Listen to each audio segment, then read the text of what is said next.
Hello, Assalamualaikum to Syarah Sadi and Hyper Amin Nanashi, or we can call him. Just call me Amir Iskandar. Okay, just call you. I'm Iskandar. Okay, thank you, sir, for coming today. So, the topic that we like to interview is called anime fans in Malaysia. Where here's a little bit of background regarding for the topic that we have chosen. The background is anime fans in Malaysia often face stigmas by the society in this country due to our own assumption. This is due to countless time in the conservative, especially the people who are the majority here, the Malay people. Though the anime fans are somewhat being accepted, but while at the same time being a little bit shunned, thus giving it an odd status among the people of Malaysia. So before we start asking questions, we would like to hear your background information regarding to this topic. Thank you. So regarding my topic about anime, well, you see, I think like basically from when I was around 13 years old back then, when I was just a young man starting secondary school, I basically just watched a few of these animes when on basically televised television. Um, one of one of them was basically like a usual action anime and stuff like that. And for at the time, like I didn't know like there was like any difference between anime and normal cartoons. But the way that the art style show just really piqued my interest, and which then I started becoming more interested. And then I met like some of my friends in middle then in secondary school that talked about this anime thing, and it more or less just piqued my interest further, and it ended with basically me getting into this slice of life anime that I watched um, by recommendation of a friend, and then that basically like was the turning point for me when I become like a full-fledged anime fan.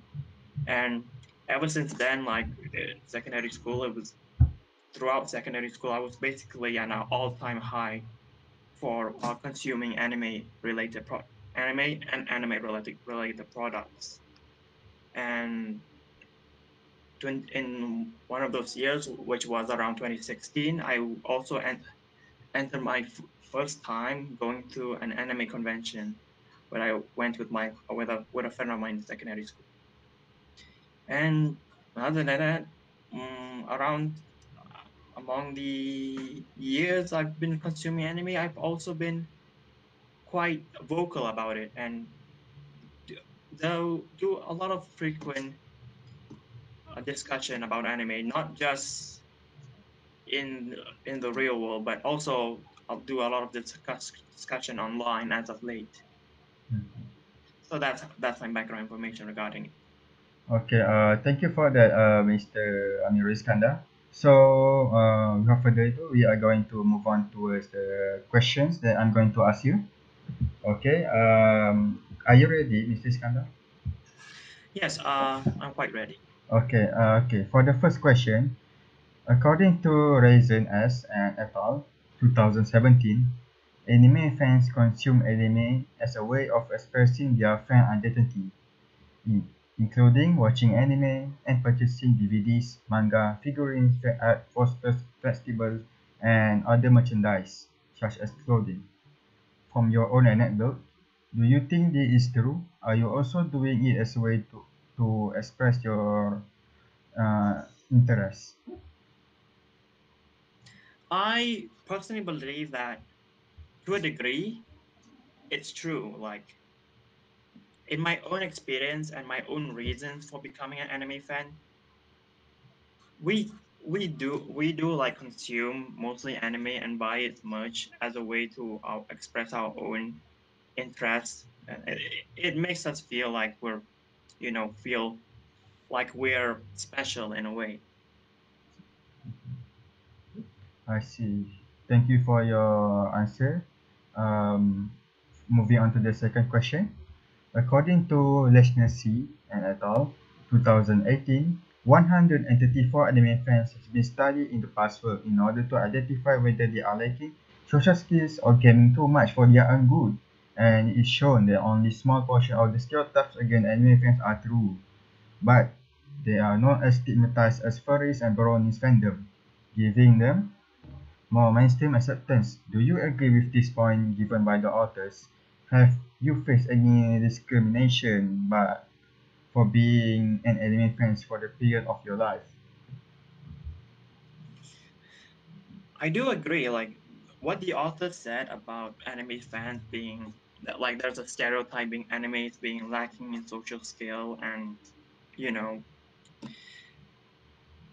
they spend themselves like more introverted. Like the idea that anime fans are usually introverted is quite true, though that notion has been slowly but surely getting loose these days because of how anime recently has become more mainstream and more acceptable between all people. So yeah, anime in itself is actually becoming more acceptable as a play, and that is true.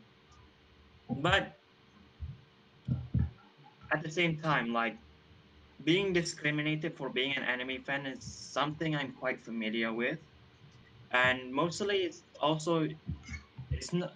But at the same time, it's not because we like anime. It's the issue, like, it's more complex than just because I like anime means I'm being discriminated, because it's more about how people express their interest in anime. Because, like I said, like, it's deeply rooted that anime fans lack a form of social skill, and being a lack of social skill, sometimes they also lack the way to express certain things properly. And because they lack the expression to express things properly, that's why the way anime fans are viewed just becomes a little bit less acceptable and less favorable for the mainstream audience. Mhm. I see. Thank you. And for the next question, according to listener C and et al. 2018, ultimately, the more an individual perceives the others will discriminate against their fan interests, they will develop a distinct feeling of social anxiety where they either hide their identity to save face or risk losing the peers that are closest to them. Based on the statement above, have you ever hidden your identity related to being an anime fan? What kind of treatment will you get if you didn't hide your interest in this kind of thing? Hiding your identity for being an anime fan. To be fair, like, originally when I first started anime, I never ever really hidden the fact that I liked anime. In fact, I was pretty vocal about it. But in recent years, yes, I have been pretty hidden about it, because you know the reason is doesn't come from the fact I will be discriminated if I show the fact that I'm an anime fan. It's usually because I don't want to be friends with someone just because the fact that we both like anime. Because my experience with other anime fans has proven to be a little bit unsavory, to say the least, when it comes to friends, being friends with other people solely because we're anime fans. Okay, thank you for your answer. And moving on to the fourth question. According to Ryzen S and et al. 2017, being together with your fandom of interest will improve your well-being as you create social relations with like-minded people. Do you agree with this? Do you have noticed any kind of positive signs in your social life after interacting with them? All right. ah, you know, I guess in a way, this is actually very true for me, because if not for my shared interest in anime with other people, I was like, I wouldn't be as opening to other people than I thought that I would be, because I think a lot of a few other percentage of people that like anime usually don't really consume any other things, and such it becomes hard to socialize with people that more or less I consume things that are more common and mainstream. So having a couple group of friends that you usually talk about anime, it, it feels great. And honestly, for what I've gone through in secondary school, I feel like it was probably one of the biggest highlights I ever had with that. So, you know, it was a great time, and I think it in itself is a very positive sign, honestly. Mm-hmm. I see. Thank you for your answer again. And moving on to the fifth question. According to Ryzen S et al. 2017, the sense of belonging is a major point of the social connections made between the people from the same group, while increasing one's involvement in fandom's activities. Do you ever feel the need to feel like you belong to a certain place? Does it help you to be better and safely express your interests among other members of society?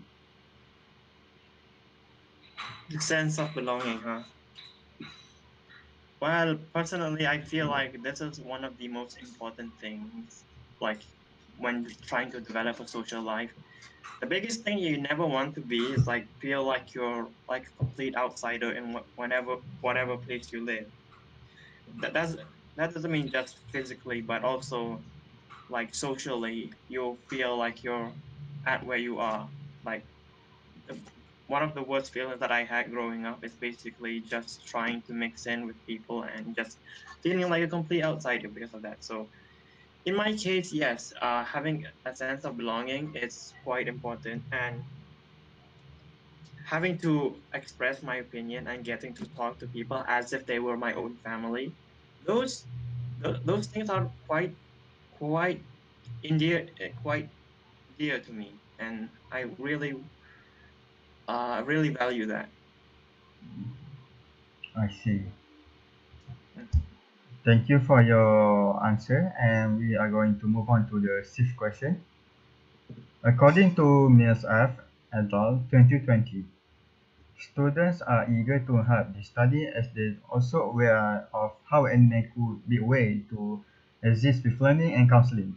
Do you think the same way as them regarding how anime helps students who are in rough spot to develop resilience? Why do you think that way?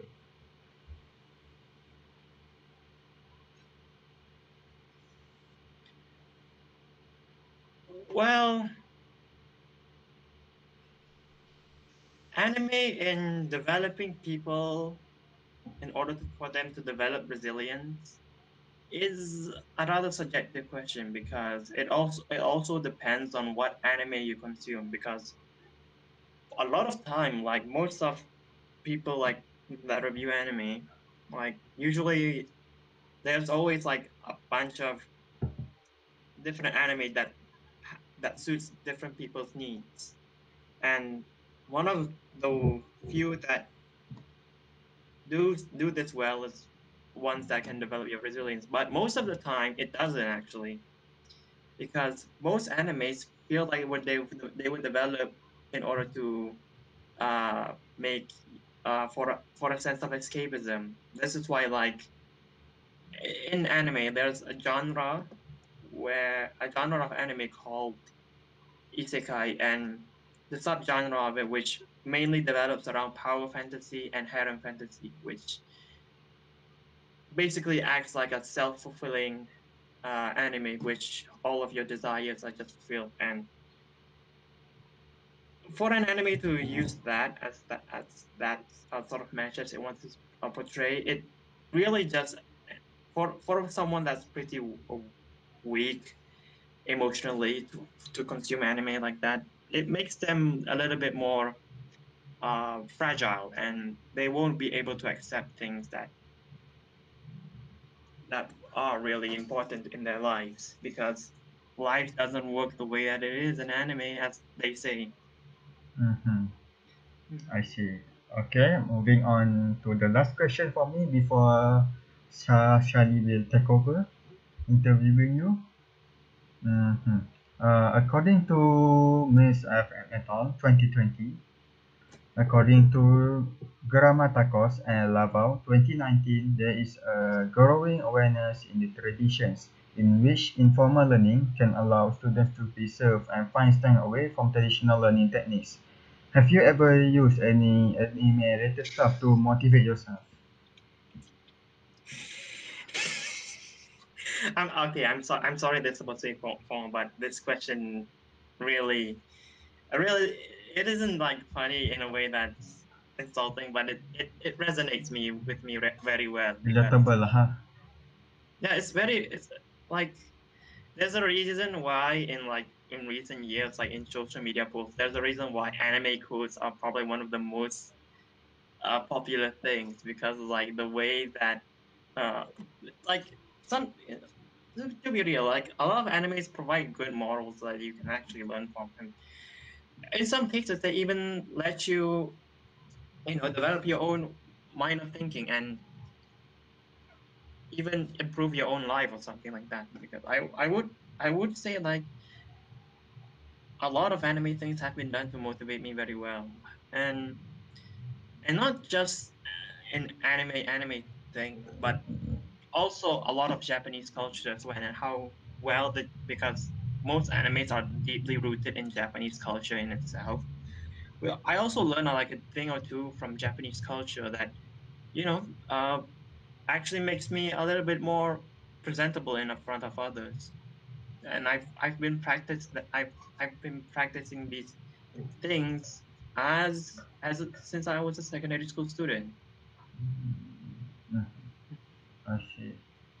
Okay, thank you for your answer, and I'm going to let Sarah Sadi to talk from now on. Okay, back to you, Sarah. Okay, thank you, Ali Faisal. Hello, my name is Arfa Shali, and I will continue the questions. Oh, Um, Next question is according to Sun L and Zhang R in 2019, anime is thriving among Japanese and Chinese youngsters due to the fact that anime is very expressful emotionally, while the society they live in does not uphold this value. Do you think anime is also thriving among Malay youngsters? And is it for the same reason or not? I think I agree in the fact that yes, anime can be very much expressed through, and it's thriving around a lot of Malay people as well. Because growing up, like since I've like even being a senior in secondary school, I've started seeing a lot more people being more accepted to anime, and you can like compare this to like 5 years ago.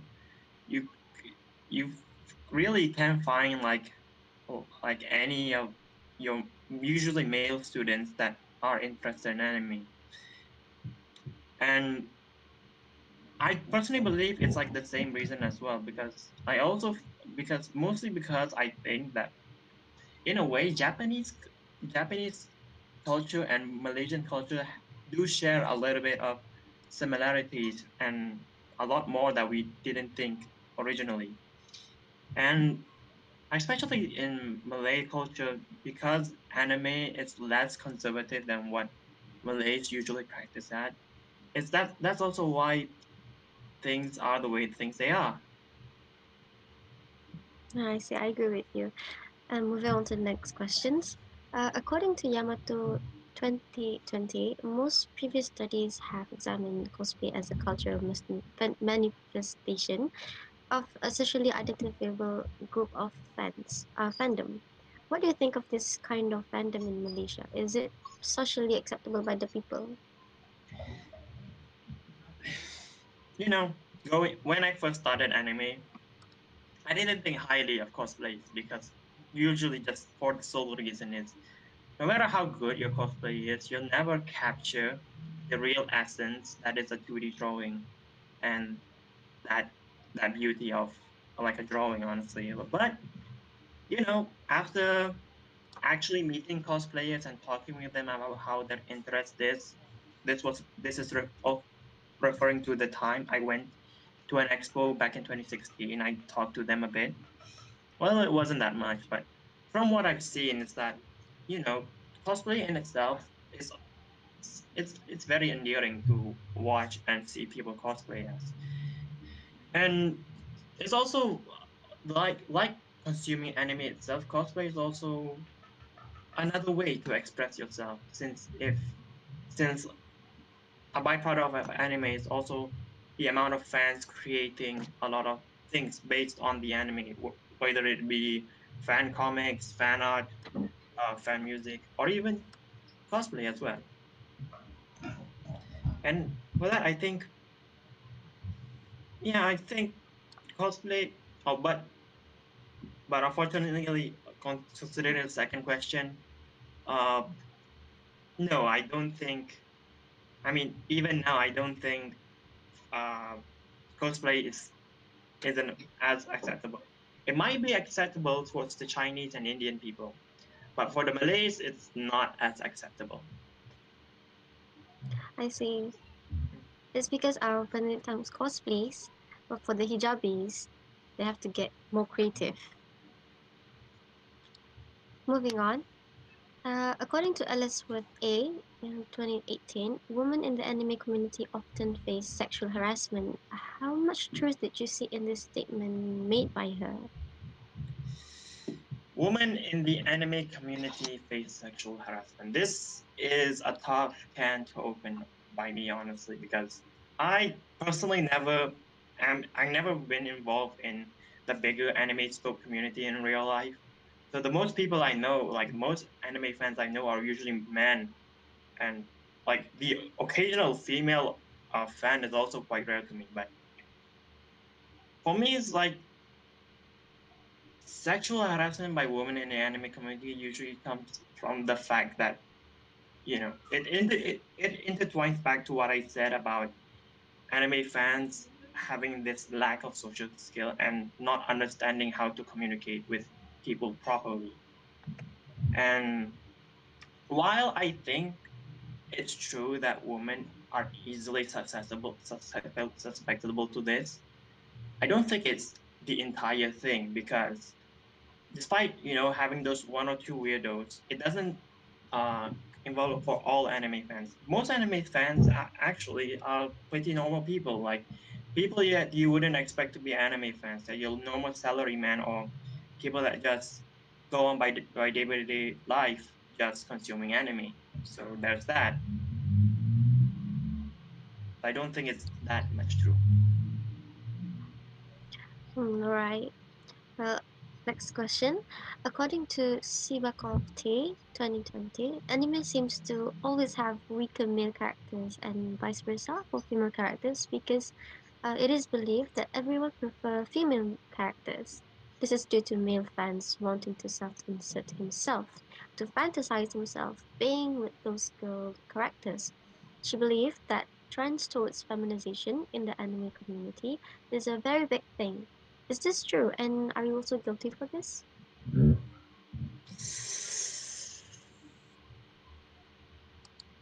If you're talking about early anime me, yes, maybe. I've been guilty of this in the past, honestly. Like I've just watched like I've been like watching anime just because, oh look, there's a beautiful girl in the anime. Maybe I should watch the anime related to it. But to be honest, I don't really I don't really care about like the overly feminization. Like it's not why I watch anime, because I watch anime because I want to see cool things, and I want to see cool guys doing cool things. And saying like people like Shiro Emiya from the Fate Stay Night series, I think that's one of the coolest characters that I've watched, like Shiro Emiya and Natsuki Subaru from ReZero. Like there's actually pretty good contenders for male characters from shonen series itself. It's just that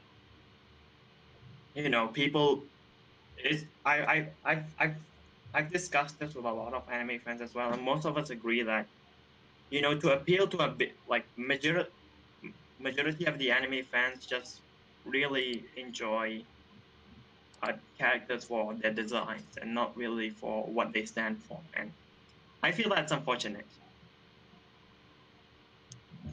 I accept your opinion. That is true. Moving on. Thank you. According to Mohana Krishnan 2020, however, what seems like an innocent fad has a dark side when it comes to loli anime or lolicon in Malaysia. What are your thoughts to lolicons in Malaysia? And do you believe if one doesn't know appropriately about it, it may lead to pedophilia?